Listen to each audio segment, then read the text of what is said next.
बिस्मिल्लाहिर्रहमानिर्रहीम। अस्सलाम वालेकुम डियर स्टूडेंट्स।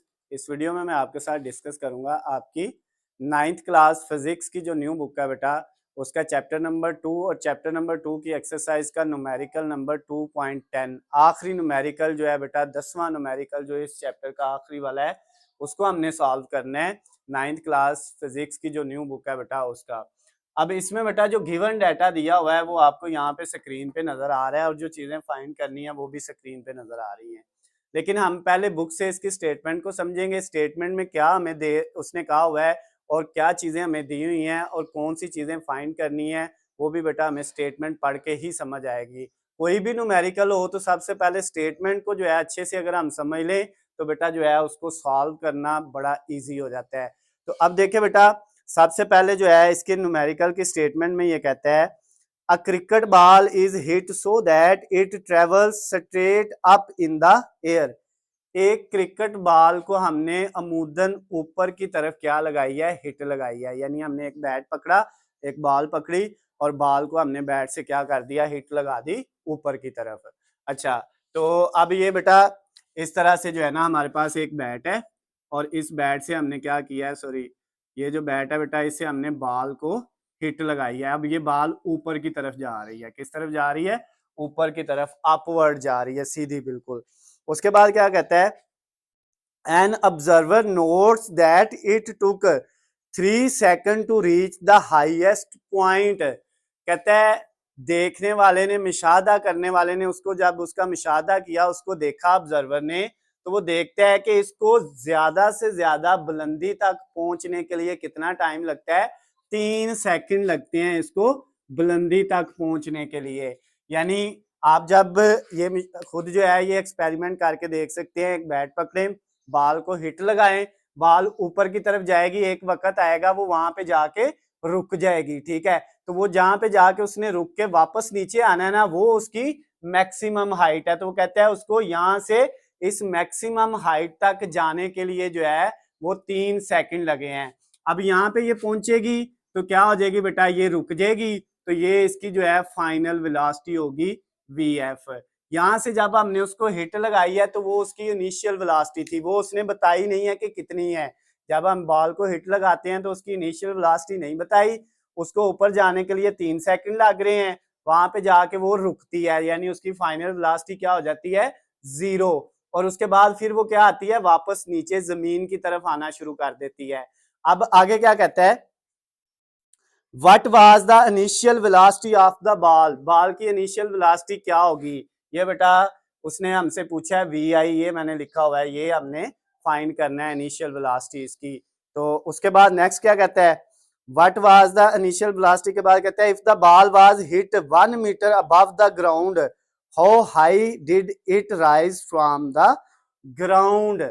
अब ये बेटा जो मेन बात है ना, कहता है अगर जिस बॉल को हमने हिट लगाई है ना ऊपर की तरफ, जब हम हिट लगाते हैं तो वो बॉल जमीन के साथ नहीं लगी हुई। जमीन ये है, ग्राउंड सपोज ये है, यहाँ पे एक पर्सन खड़ा हुआ है जिसने हाथ में बैट पकड़ा है और वो बॉल को हिट लगा रहा है और ये बॉल यहाँ तक आ रही है, यहाँ से सीधी मूव करके यहाँ पे आ रही है। ठीक हो गया, और यहाँ पे आके रुक के वापस आती है। अब वापस आने की बात नहीं वो कर रहा, अब कहता है यहाँ तक जाने के लिए 3 सेकंड लगे हैं, वहां पे जाके जब वो रुक जाती है, ठहर के वापस आती है, तो इसलिए उसकी फाइनल वेलोसिटी 0 हो जाती है। इनिशियल वेलोसिटी बताएं। और ये जमीन से जब गेंद को हिट लगाई है ना, गेंद यहाँ पे है, जमीन ये है, तो कहता है जमीन से इस गेंद का जो फासला है ना वो 1 मीटर है। यानी 1 मीटर वो जमीन से पहले ही ऊपर थी हमारे हाथ में, जब हमने उसको हिट लगाई है तब वो जमीन से पहले कितनी ऊपर है, 1 मीटर। तो इसका मतलब उसकी जो हाइट है ना जमीन से, ई अर्थ के लिए, जमीन के लिए लिखा है, वो पहले कितनी है, 1 मीटर है, वो उसने हमें बता दिया हुआ है।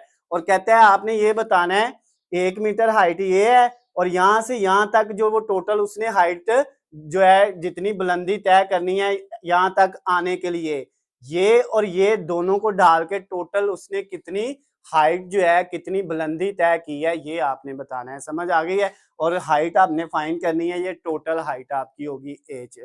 अब बेटा सबसे पहले ये देखें, हमारे पास जो डाटा दिया हुआ है इसको देख के हम जो है सबसे पहले वी एफ की वैल्यू निकाल लेते हैं, सॉरी वी आई की वैल्यू निकाल लेते हैं। वी आई की वैल्यू हमारे पास फाइंड करनी है हमने, उसके लिए हम first equation of motion use करेंगे जो क्या होती है V F is equal to V I plus A T. अब यहाँ पे बेटा इस केस में ये मैंने जी की वैल्यू लिखी हुई है, क्योंकि बाल को जब हिट लगा रहे हैं वो ऊपर की तरफ जा रही है, फिर वहां से वापस नीचे आती है, तो इसका मतलब उसके ऊपर भी ग्रेविटी की फोर्स लग रही है, उसका जो एक्सेलरेशन है वो ग्रेविटेशनल एक्सेलरेशन है। तो ए की बजाय हम यहाँ पे क्या लिख लेंगे, जी लिख लेंगे। अब बेटा यहाँ पे वी एफ की वैल्यू हमें दी हुई है, वी एफ की वैल्यू कितनी है, वो है 0। उसके बाद इक्वल वी आई, ये हमने फाइंड करना है, इसको ऐसे लिख लिया। जी की वैल्यू हमारे पास प्लस, जी की वैल्यू है 10 और टी की वैल्यू कितनी है बेटा, टाइम उसका 3 सेकंड है।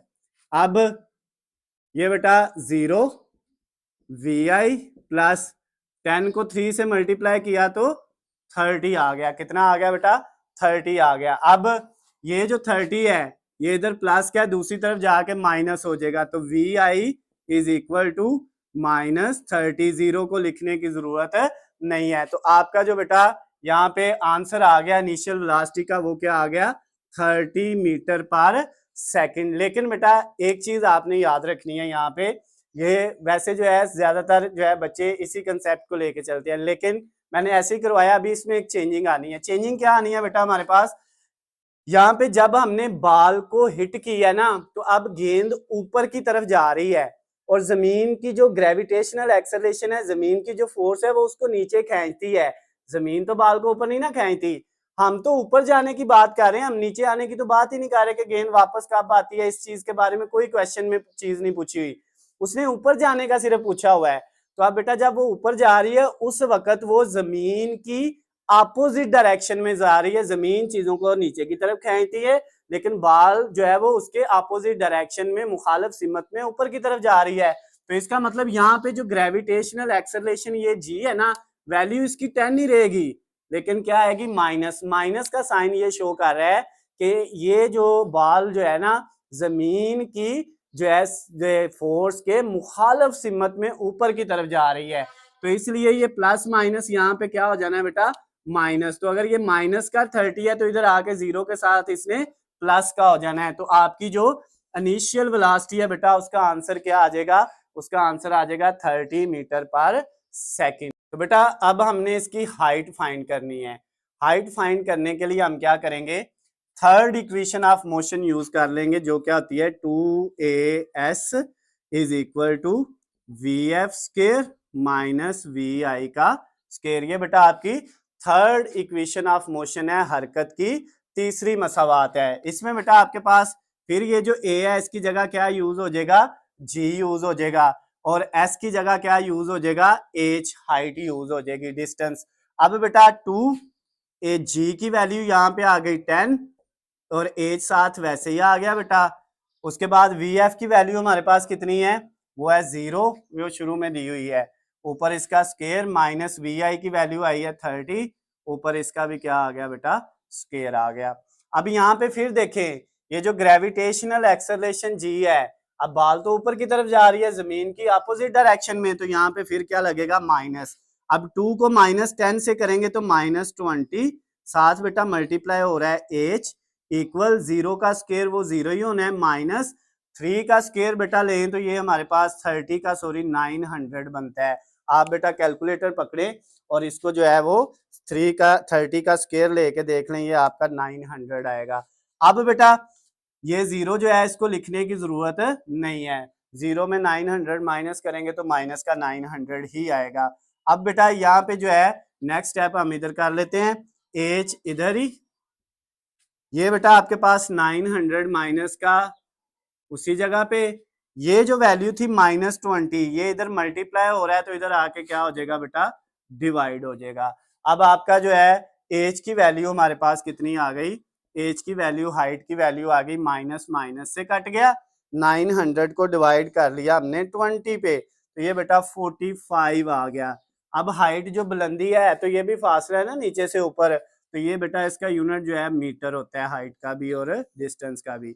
ये आपकी हाइट आ गई है, लेकिन उसने ये कहा था आपने टोटल हाइट फाइंड करनी है। टोटल हाइट कौन सी फाइंड करनी है, ये हाइट वो आई है जो बाल की बैट से लेके जो है हाईएस्ट पॉइंट तक है, जहां से हमने उसको हिट मारी है जो है वहां से लेके ऊपर तक है। लेकिन उसने क्या है जमीन से इसकी टोटल हाइट निकालें, और उसने पहले ही बता दिया था गेंद जब इसको हिट लगाई जाती है तो जमीन से ये पहले ही 1 मीटर ऊपर होती है। तो अब बेटा जो इसकी हाइट आएगी ये बैट की हाइट है, बैट से उसकी टोटल हाइट जो है, और जो जमीन से बाल ऊपर थी वो 1 मीटर थी। तो अब बेटा आपके पास एक यहाँ से यहाँ तक हाइट है और एक ये, इसका आंसर 1 मीटर है और इसका आंसर हमने कितना निकाल लिया 45। अब इन दोनों को ऐड कर लें 45 प्लस 1, तो अब बेटा ये कितना आ जाएगा, आपकी हाइट का आंसर आ जाएगा 46, और इसका यूनिट भी क्या होगा, मीटर होगा। तो जो जमीन से टोटल गेंद ने जो है फासला तय किया ऊपर की तरफ वो कितना है बेटा, वो है 46 मीटर यानी कि 46 मीटर। इसके साथ ही आपका जो न्यूमेरिकल नंबर 2.10 था, 10वां न्यूमेरिकल आखिरी न्यूमेरिकल जो बेटा चैप्टर नंबर 2 का, वो भी कंप्लीट हो गया है। इससे पहले हमने बेटा इसके चैप्टर नंबर 2 के 1 से लेके 9 तक सारे न्यूमेरिकल कर लिए हुए हैं, ये 10वां भी हमारा हो गया है। और अगर इनमें बेटा आपको किसी भी न्यूमेरिकल में जो है कोई भी चीज समझ ना आई हो तो नीचे स्क्रीन पे आपको मेरा नंबर नजर आ रहा है, आप मुझे कॉल करके मैसेज करके या कमेंट्स में मुझसे पूछ सकते हैं।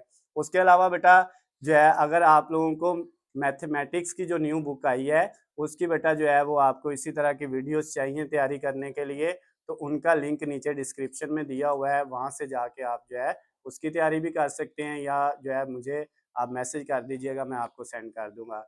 वीडियो पसंद आती हैं तो इनको ज़्यादा से ज़्यादा लाइक और शेयर किया करें, कमेंट्स में भी ज़रूर बताया करें।